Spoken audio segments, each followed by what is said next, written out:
O acordo da Grécia com a União Europeia é o assunto que a gente discute agora com o professor de Ciência Política da Unicinos, Bruno Lima Rocha, e o professor de Relações Internacionais da Uniriter, Marcos Vinícius Ibias. Sejam bem-vindos, boa noite. Boa noite. Boa noite, professores. Não é um tema muito fácil para os telespectadores, para quem está em casa, entender, compreender, se não é um especialista. Mas também não é tão difícil. Eu queria que vocês, para começar, introduzissem quando começou a crise na Grécia. Posso começar? Pode, por favor, Bruno. A crise grega contemporânea, na minha modesta avaliação, ela começa no governo da Nova Democracia. Foi o governo que foi de 2002 a 2009, a partir da direita grega. Tá? Esse governo ele consegue duas proezas, de novo na minha modesta opinião. Primeiro, ele superfatura os Jogos Olímpicos, mas isso é cereja do bolo.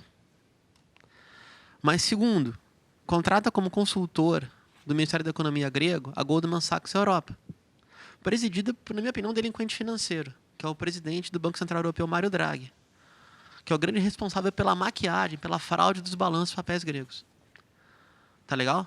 Esse é um ponto. O outro, a Grécia tem um desempenho pífio diante do que é a economia europeia, tá bom? Mas também a Grécia tem uma cultura política de muito enfrentamento. A Grécia sai da ditadura dos coronéis 74 com uma cultura política muito avançada para o que é a Europa. Seria uma cultura política ainda dos anos 70. Isso gera uma rebelião. Em dezembro de 2008, eu vou dar uma incidência para vocês, tá um dado para a gente dar uma empiria. Um jovem de 15 anos foi assassinado pela polícia grega, mata a polícia de choque grega terrível, temível, em dezembro de 2008, na Exárquia, que é a praça mais rebelde de Atenas. Essa rebelião dura 5 semanas. A Grécia consegue acabar com o seu estoque de gás lacrimogêneo. Não tem gás lacrimogêneo para jogar nas pessoas. Gentilmente, Israel cede gás lacrimogêneo para a Grécia. Gentilmente. Tá legal? O Partido Social Democrata, o PASOK, assume com um discurso rebelde e anticrise. Jorge Papandreou, eleito primeiro-ministro, trai os gregos fechando um acordo. A Grécia ela é atacada por tubarões do mercado financeiro numa reunião fechada em fevereiro de 2010. Os papéis gregos quebram, a Grécia quebra em maio de 2010. E aí o colega pode seguir, porque daí a crise contemporânea. Tem como piorar esse panorama? Podemos dizer que sim, sempre tem como piorar economicamente. O grande período, como dito pelo professor, se dá principalmente depois da crise financeira, lá no período de 2008, e se agrava mais em 2010, tá? Com o pacote de ajudas do FMI, que obrigatoriamente faz com que a Grécia ela tenha que passar por um primeiro período de reformas, muito parecido com o período de reformas que é exigido hoje pelo Banco Central Europeu e também pelo próprio FMI. E esses problemas acontecem pelo elevado gasto público que a Grécia teve. Então, a Grécia gasta muito mais, ou gastou muito mais, do que se arrecadou ao longo desse período. Inclusive, antes de entrar, nós estávamos comentando ali, numa conversa muito agradável com o professor Bruno, que ela começa a gastar dinheiro e ter esse problema muito antes de entrar na zona do euro. E quando ela entra no euro, na zona do euro, isso se agrava mais ainda. Por quê? Porque ela perde a possibilidade de fazer reformas de políticas monetárias. Então, ela não tem mais nenhum domínio sobre essa taxa de câmbio, sobre essa taxa de juros, e aí acaba perdendo todos os mecanismos macroeconômicos que podem salvá-la de algum tipo de crise. Bom, o professor falou no referendo. Para que serviu esse referendo, então, hein? Se a população votou não e o governo fez sim. Deixa eu só seguir o processo histórico. Por favor. Que eu acho que é tão absurdo quanto interessante, tá? A Grécia quebra em maio de 2010. Sim. E a Troika Europeia, a Troika é um apelido de especialista, está aqui, junta o Banco Central Europeu, a Comissão Econômica Europeia e o FMI. Sendo que o mais brando dos três é o FMI, para a gente ter ideia de como é que é o negócio. Tá? Eles criam um instrumento próprio, European Financial Stability Facility, FSFF, que não por acaso fica em Luxemburgo, que é um paraíso fiscal, que não está sujeito a regras internacionais. É uma grande lavanderia de dinheiro. E esse contrato, a Grécia vai incorporar na sua ajuda uma dívida. Essa dívida é feita de papéis podres, títulos podres, hipotecas jamais cumpríveis no planeta, porque vem da crise da bolha imobiliária, como falou o colega Doni Ritter. E essa dívida grega duplica em um ano, de quase 400 bi vai para 800 bi de euros. Então, esse pacote já em maio de 2010 bota de joelhos qualquer governo grego. A Troika derruba o primeiro-ministro eleito no voto e coloca um interventor econômico, assim como colocou na Itália também. E o referendo justamente para negar esse processo, mas a dívida não foi auditada. Esta dívida auditada vai cair no parâmetro de dívida odiosa, como foi o caso da dívida equatoriana, que foi perdoada em 70% da sua dívida. E esse é o impasse político. Bom, e sobre o referendo, eu só gostaria de entender como é que a gente consegue falar assim para a população, tá, não interessa o que vocês votaram, eu vou ter que fazer isso aqui. Aconteceu uma pressão, e também já emendo essa pergunta, se realmente foi essa proposta que foi acertada da Grécia com a União Europeia, se ela é melhor ou pior do que a que foi aprovada. Verdade. Bom, digamos que para a população grega não tem muita escolha. Mesmo escolhendo não, eles não têm muita saída. Sim. Principalmente, pelo que o colega disse aqui, a questão da dívida com papéis podres, com o endividamento cada vez mais crescente. Inclusive, o FMI já disse que é impagável, é insustentável essa dívida grega, que levaria mais ou menos uns 30 anos para que houvesse o pagamento dessa dívida, mesmo que com os pacotes e ajudas e reformas, levaria esse tempo todo. Desculpa, quem disse isso? O FMI. Porque essa notícia é de ontem, né? Isso, saiu um relatório dia 14 de julho. Isso que eu não estava entendendo. Eu digo, o FMI já está dizendo, antes de começar o negócio, ele já disse, exato, assim não vai dar. Não, é impagável. Né? Da forma que está, é impagável. E claro que esse problema, para a população grega, é muito ruim.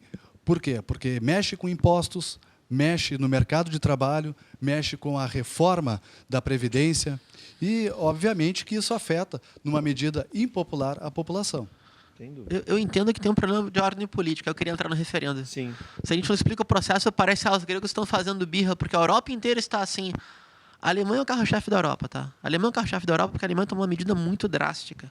Houve um acordo de congelamento salarial na Alemanha. As centrais sindicais se renderam à política de Angela Merkel. Foi um pacto social alemão para subordinar os sindicatos alemães. Esse é um ponto. O outro, a Grécia foi a um referendo justamente com uma pergunta de duplo sentido, uma pergunta muito óbvia. Você é a favor dos termos do acordo que está sendo colocado para a Grécia? A população disse não, 61%. E este governo foi eleito com maioria tênue, de 35% de votos, mais a composição de maioria no parlamento, maioria muito frágil, tá? Dizendo que não ia cumprir justamente os mandos da Troika. Então, é um problema clássico de ciência política, onde o representante se afasta, na minha modesta opinião, da vontade dos representados, subordinando, alegando razão de Estado, um poder externo. E, para concluir o drama, o que acontece? O partido dele é contra. A composição política do parlamento grego, que ele consegue montar um gabinete, foi a favor dele. Mas o partido foi contra. O Syriza é uma coalizão de partidos de esquerda que foi contra. O seu comitê executivo foi contra. Então, ele toma uma medida unipessoal traindo o próprio partido. Esse é um ponto. O outro, a esquerda grega, que não é do Syriza, também foi contra. Só que protestou na rua. E, de novo, acabando com o estoque de guerra lacrimogênea da polícia grega. Tem que ter muito agora. Mas tem um fundo policial para isso, tem um Europol para isso. Só para bater. A zona comum do euro também tem seu braço repressivo muito duro. Por fim, o que acontece? A gente tem uma crise de profunda legitimidade e representação na Grécia hoje. Que o problema é o exemplo político, como eu falava com um colega aqui de fora, que pode se alastrar se a Grécia se põe em condição rebelde para outros países da região. Pois é, e se a Alemanha perdoasse a dívida da Grécia, abriria chances, por exemplo, de Portugal e Espanha ameaçar um calote, digamos assim? Sim, são os principais países, principalmente os países que são menores dentro da zona do euro, são os principais países que estão nessa expectativa, eles estão esperando. No momento que abre a brecha para a Grécia, também abre uma brecha para que Portugal, Espanha e os outros países menores, de menor expressão, eles também ajam da mesma forma. Agora, dá para a gente trazer para a prática, para o leigo, para quem está em casa, por exemplo, na questão das aposentadorias, né, que é um pecado. O sujeito trabalhou o ano inteiro, a vida inteira, contribuiu, e agora vê o seu direito sendo tocado de alguma forma. O que acontece, por exemplo, para o brasileiro ter uma ideia, né, se a gente fosse trazer para uma realidade, o que afeta, por exemplo, esse plano na questão dos aposentados? Bom, primeiramente, vai afetar o setor bancário, que o setor bancário da Grécia já está recebendo uma ajuda de 900 milhões de euros para poder reabrir os bancos na segunda-feira, porque o que estava acontecendo? Os aposentados não poderiam sacar o seu dinheiro. Por quê? Porque não ia ter dinheiro para todo mundo. Então, já começa por aí. Então, foi limitado os saques em caixas eletrônicos de até 60 euros por dia. As imagens são das filas, aquelas. Isso, exatamente. Aí acaba ocasionando fila. Então, você tem o dinheiro no banco, mas você não pode retirar. E até porque se fosse liberado, todo mundo ia tentar sacar o seu dinheiro para ter a moeda em mãos, que é a única garantia que eles têm nesse momento, porque nem o dinheiro que está no banco é garantia para que eles possam ter a sua sobrevivência. E, consequentemente, essa reforma na Previdência, para que esses trabalhadores que ainda estão na ativa, eles levem um tempo maior para se aposentar, para exatamente diminuir esse gasto público que tem a Grécia nesse momento. O problema também é muito parecido com o acordo, e foi um acordo também de tradição política, da Esquerda Unida e o PSOE, seria o social-democrata espanhol, do ex-ministro Zapatero, fez em fevereiro de 2011, chamado pensionaço. Por quê? Tu diminui o fundo de garantia, o seguro-desemprego, o dinheiro que o cara recebe, diminui a aposentadoria, aumenta o tempo de serviço. Primeiro choque é esse. O outro, a Grécia ainda tem um aparelho de Estado bastante grande, que tem uma pressão sindical bastante grande. Os sindicatos podem não ser a melhor maravilha do mundo na Grécia, mas existem, e tem uma oposição sindical ali. Então, tu quebraria a condição da força de trabalho reagir de forma organizada. Essa seria outra condição. Mas vai além. Está dentro do pacote abrir mão das ruínas, monumentos, sítios históricos, patrimônio imaterial da humanidade, que a Grécia faz redivisa com isso. Sim. Porque estaria meio que hipotecado no turismo a condição de pagamento da dívida grega. Eu repito, se essa dívida for auditada, ela não passa por auditoria séria nenhuma. Se é na prática, isso aí é uma dívida criminosa, odiosa, como é o termo, aspas, técnico da coisa. Então, a população sabe disso. Hoje, de cada 2 jovens gregos abaixo de 25 anos, um está desempregado. A sorte daquela sociedade é que tem pouco crime. A violência é política e não é social. A sorte deles é essa. Agora, se a Grécia venha não conseguir pagar, dá um calote, aí vem a Espanha, vem Portugal também, o que pode acontecer com a zona do euro? E só para entender também se esses países vão sofrer sanções, obviamente. Certo. Só para complementar aqui com o que o colega Bruno tinha dito, hoje 49,5% da população de jovens gregos estão sem trabalho e 25% da população em geral, ou seja, 1 em cada 4 gregos estão em situação de desemprego. Então isso é extremamente preocupante, porque a roda da economia não vai girar, se não tem ninguém para receber salários para consumir, acaba afetando novamente a economia. E hoje você vai lá, tem comércio fechado. Então isso tudo acaba interferindo para que não haja crescimento econômico. Professor, na questão da zona do euro, alguém banca? Qual é o interesse? Né? E alguém banca ou alguém explora? Qual é o grande interesse na zona do euro? Digamos assim, a questão da zona do euro. É muito ruim para a zona do euro perder a Grécia. Por quê? Porque perdendo a Grécia, e se a Grécia não pagar, vamos complementar ali a pergunta, o que acontece?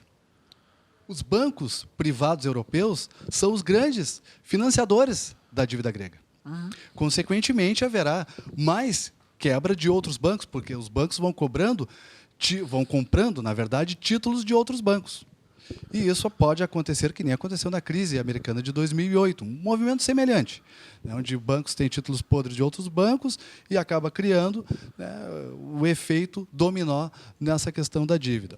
Outra questão importante é que a Grécia, saindo da zona do euro ou quebrando, enfim, o que acontecer, né, ela acaba desvalorizando a moeda, modifica as relações de comércio internacional, inclusive para o Brasil, porque vai ficar mais difícil, com a desvalorização cambial, nós termos uma relação de comércio com os países europeus, e isso, consequentemente, também, né, tem a relação com a moeda, principalmente com a moeda que é o euro.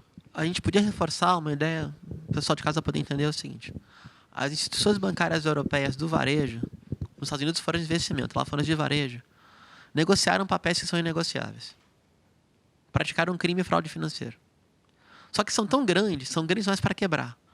Os bancos centrais dos países, o Banco Central Europeu, incorpora essa dívida e transforma essa dívida em dívida pública, que é recomprada por esses bancos. Pela regra da União Europeia, isso é proibido, mas eles fizeram. E a Grécia foi o alvo dessa operação. Então, o cidadão grego hoje está desempregado, recebe menos euro na boca do caixa para pagar uma dívida fraudulenta fraudada pelos bancos que hoje são seus credores, cujos balanços foram fraudados pelo presidente do Banco Central Europeu. Sim. Então, o clássico da política, eu diria, tá? É uma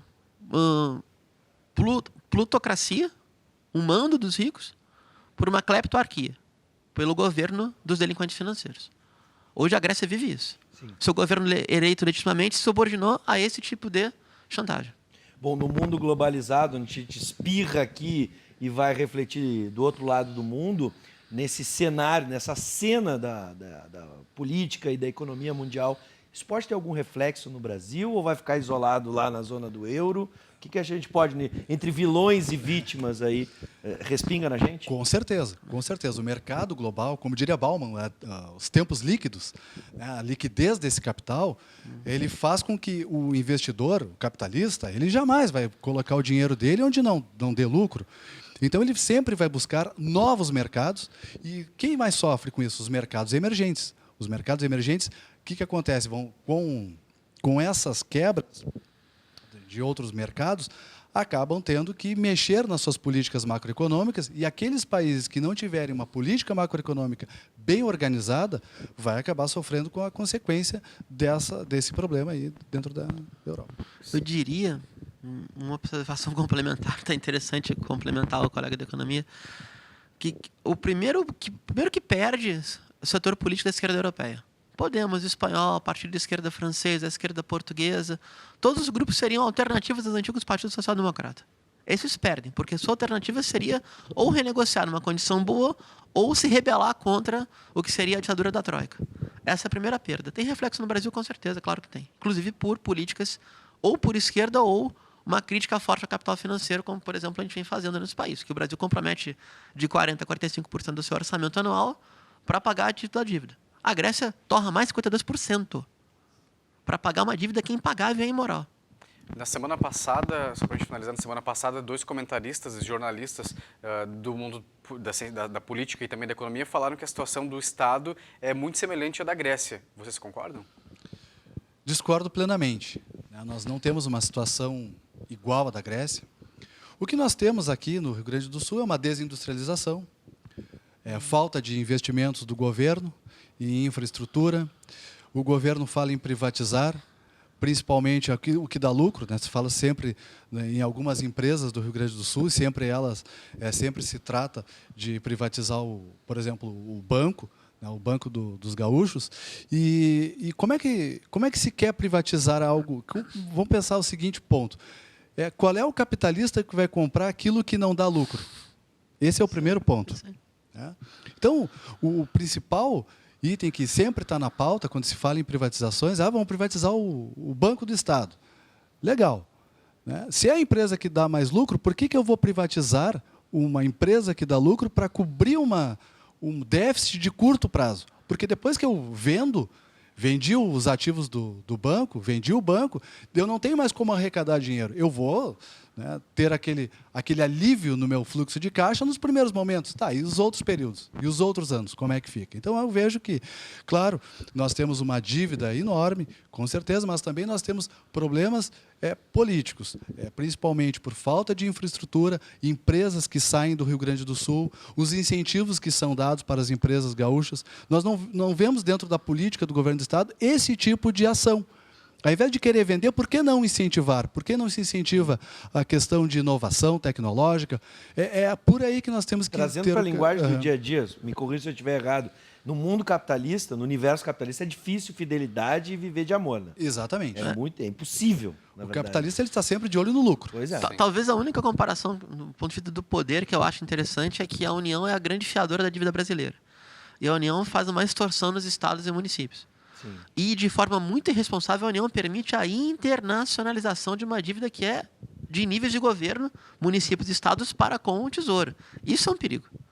Os empréstimos feitos do Rio Grande com o Banco Mundial são totalmente irresponsáveis e desnecessários, no meu entendimento. Então, a gente tem também uma perda de soberania na gestão do nosso próprio caixa, que já é exíguo, se é que ele existe. Bom, tudo bem, não é igual a situação, mas também não é boa. Também não é boa. A gente tem que deixar bem claro isso. Claro que não é Bom, eu quero agradecer a disponibilidade e a aula que os 2 professores nos deram aqui, o professor Bruno Lima Rocha e também o professor Marcos Vinícius Ibias, né? Sejam bem-vindos e, bom, enfim, agora, como eu disse, né, no amor, dentro do capitalismo, a gente fica só na utopia, fica só no sonho.